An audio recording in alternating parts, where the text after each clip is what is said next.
Roman soldiers were professionals who signed on for an obligatory 25 years in the army. But after decades of battle, how many grizzled veterans actually survived to enjoy the retirement which awaited them at the end of this harrowing journey? In this episode, we will seek to answer such questions and explore what it was like to experience the end of one's career in the legions, from the final years in uniform to the day of discharge, the founding of a veteran colony, and beyond. This is the retirement of a Roman soldier.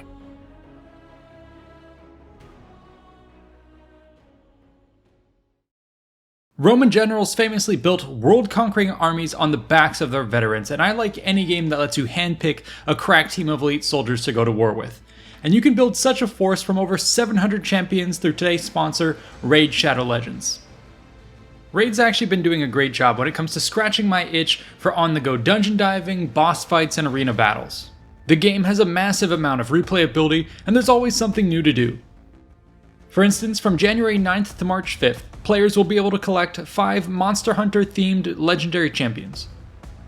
Rathalos Blademaster is unlocked for free as a 7-day login reward, while the rest can be unlocked via in-game events. You can also explore the Cursed City, which features 100 stages, including double boss encounters. Along the way, you can complete various quests to unlock a mythic champion.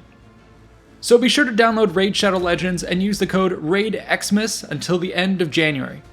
Newcomers who use the link in the description or the QR code on screen will also get this starter pack with an epic champion Drake absolutely free.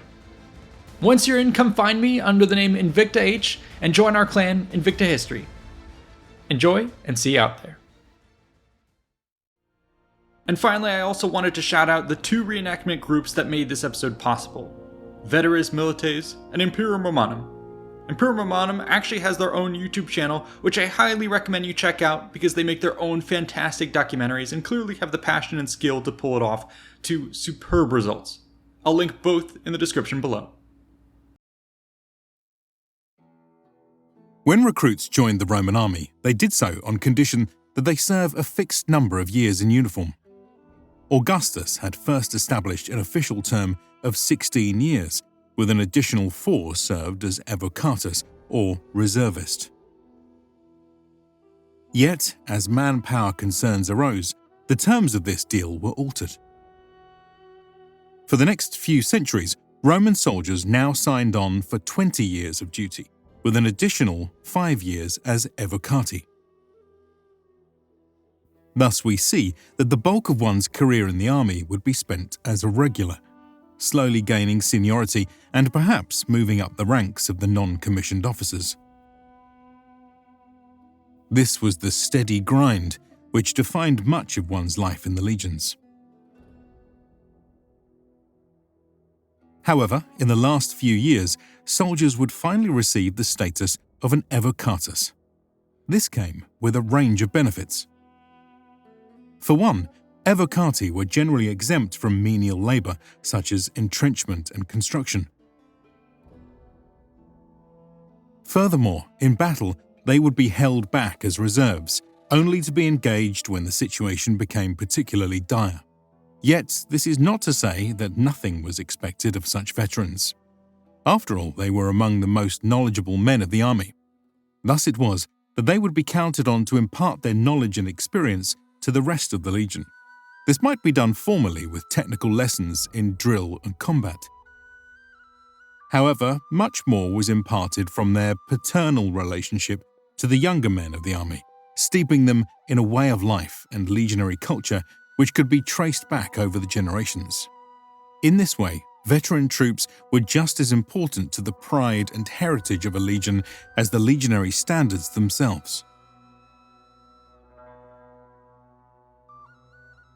Eventually, after many years in the army, a soldier would prepare to actually leave the service for good. But just how likely were men to even have survived to this point? While at first glance we might imagine the odds to be quite low given Rome's seemingly endless wars. However, we must remember that large battles were actually quite rare from the perspective of your average soldier.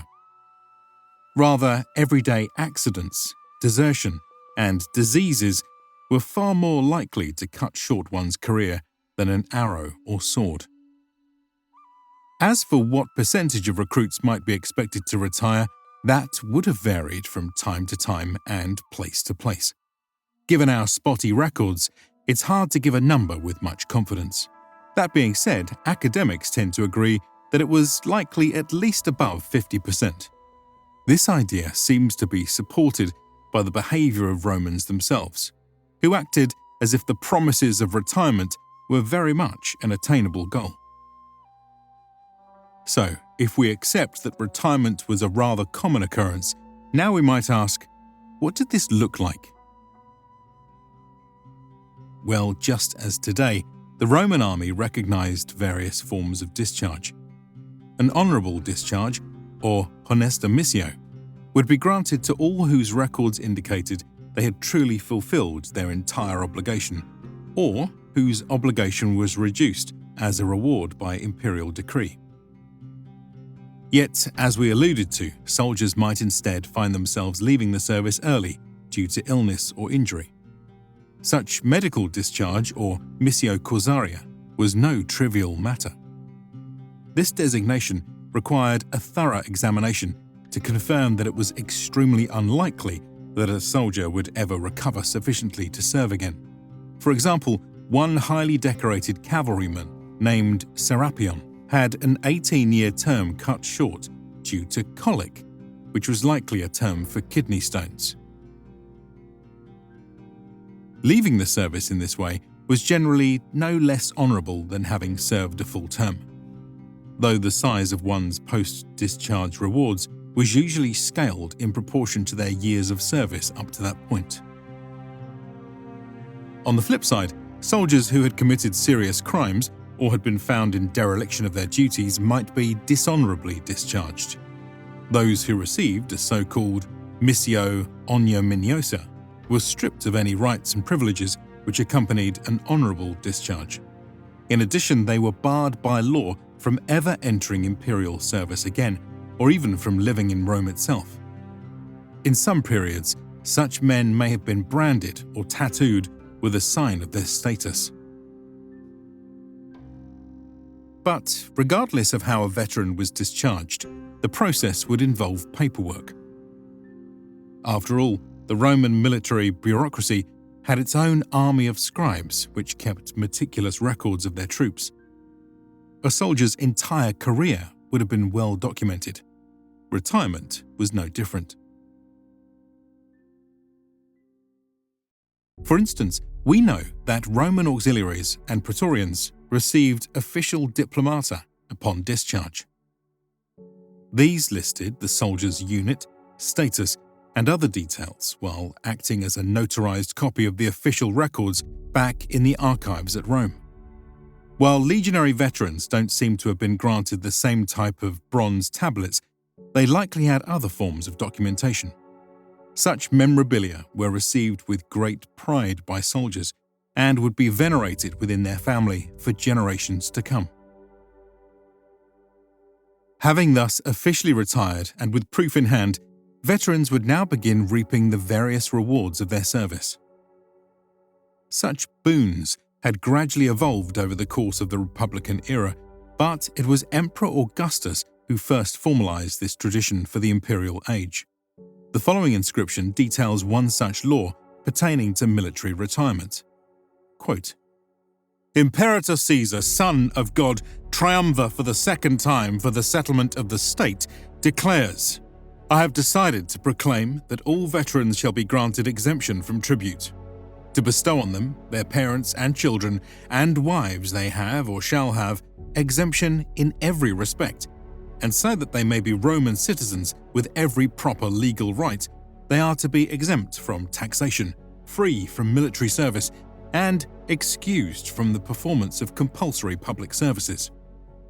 Moreover, the aforementioned are to have the right of registering their vote and being enrolled in the census in any tribe they wish, and if they wish to be enrolled in absence, that will be granted in respect of those who have been mentioned above, the veterans themselves, their parents, wives, and children. Moreover, just as I wished veterans to be exempt in respects of the points mentioned, I grant that they may be permitted to have, use, and enjoy whatever priesthoods, offices, rewards, benefits, and emoluments they possessed. I have decided that they are not to be appointed against their will to other magistracies, or as an ambassador, or superintendent, or tax farmer. Moreover, I have decided that no one is to be billeted in their homes in order to lodge or spend the winter there. Such rewards formed a solid baseline of perks meant to motivate new recruits to join and ensure that veterans remained on amicable terms with the state. However, the true retirement prize came in the form of a large lump sum cash payout or land grant. The latter seems to have been far more popular and was wrapped up in the concept of veteran colonies. Let us now take a closer look at this practice. Planned colonies had long been a feature of Roman governance, serving as a means to strategically distribute populations while doling out favors, exerting influence over key regions, and planting the seeds for fertile recruitment grounds. In this regard, veterans made excellent candidates for colonists, especially given their plentiful and recurring nature. For instance, Augustus prided himself on settling over 300,000 men in the years which followed the Civil War. While such massive waves of demobilization were rather rare, it seems that smaller waves were quite common. This was due to the fact that veterans often tended to retire together, thus maintaining a continuity with friends and family as they all passed from military to civilian life. As might be expected, the founding of a new veteran colony fit for thousands of soldiers and their families was a grand event requiring years of planning and labor. First, a site had to be located. Broadly speaking, this would be done in areas which the empire wished to tame, be it a bandit-ridden province, a troubled frontier, or a recently conquered territory. Zooming in, a colony would ideally be located near a coast or river with plentiful arable land. After all, this was the prize for a lifetime of service. Apparently, when bureaucrats attempted to take shortcuts and settle veterans on swampy land, it could lead to the entire legion rising up in mutiny. It should also be noted that veteran colonies were occasionally used to refound cities which had been razed to the ground in the course of Rome's conquests. Many of these, built on the ruins of pre-existing cities, were already known to be excellent sites to settle. Some of the more famous cities that were refounded this way were Carthage, Corinth, and Jerusalem. Other colonies include the modern cities such as York, Budapest, Belgrade, and Narbonne. But whatever the case, once a site had been selected, it would be time to build the colony itself. Let us now briefly explore this process. As with most construction jobs, the task began with surveying. Here, the outlines of the colony were aligned, measured, and demarcated. A typical layout was square, with heavily fortified walls and towers. The streets would be grids, with the main avenues forming a cross in the middle of the town. At the center was a forum, and each vertex was a gate facing one of the four cardinal directions. Beyond lay the domains of the new colonists. Here, each man received an exact amount of land, according to his achievements within the army, usually somewhere between 6 to 17 acres. Each of these plots was precisely mapped and established on bronze tablets to preclude any potential disagreements. When construction was to begin, the veterans would often serve as a major source of expertise and labor. After all, the men had a lifetime's experience of infrastructure projects with the army. First would come the roads, something soldiers knew all too well. These were critical for easing the logistics of construction and for connecting the young colony to the rest of the empire. Next came other important infrastructure networks for water and sewage. These would be plugged into the structures which soon began to pop up across town. Of utmost importance would be housing. This commonly came in the form of apartment complexes similar to military barracks, but with a greater degree of privacy. Soon after came the major structures such as the temples, theatres and baths. Meanwhile, the walls and remaining interiors would be progressively built up. All of this would have taken a tremendous amount of effort, time and money. But the success of the colony was in the interest of Rome, and thus help was not hard to find. Local governors facilitated the delivery of materials and labour, while the imperial treasury was opened for investment in some of the larger public works, such as aqueducts. High-ranking officials were especially keen to have their name attached to these projects. For example, the theatre in Augusta Emerita, known as Meridia in Spain, was sponsored by Agrippa, whose original inscriptions can still be seen to this day. Once founded, veteran colonies soon blossomed into successful towns. The fresh blood and investment hugely stimulated the local economy while creating a new power centre around which people now flocked. In this environment, retired soldiers could happily flourish. They raised families, managed their farms, entered new business ventures, and became contributing members of society. While success was not always guaranteed, its chances were hugely improved by the fact that retirees were surrounded by many of their peers. They were all in the same boat. In fact, it seems that the old social order of the legions was even maintained, with centurions and other higher-ups often serving as officials and councillors of the new town.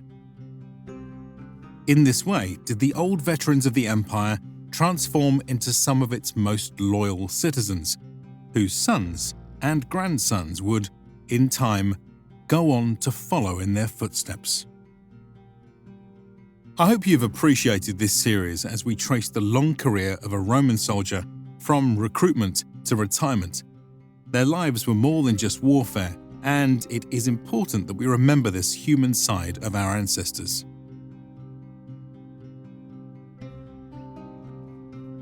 If you enjoy this type of approach to history, consider supporting us on Patreon or on YouTube, where you can get HD downloads of all our art, catch script previews, and participate in polls. A big thanks to our current supporters for helping fund the channel, and a big shout out to the researchers, writers, and artists for making this episode possible. We couldn't have done it without this team or this community. If you enjoyed this episode, be sure to like and subscribe for more content, and check out these other related videos. See you in the next one.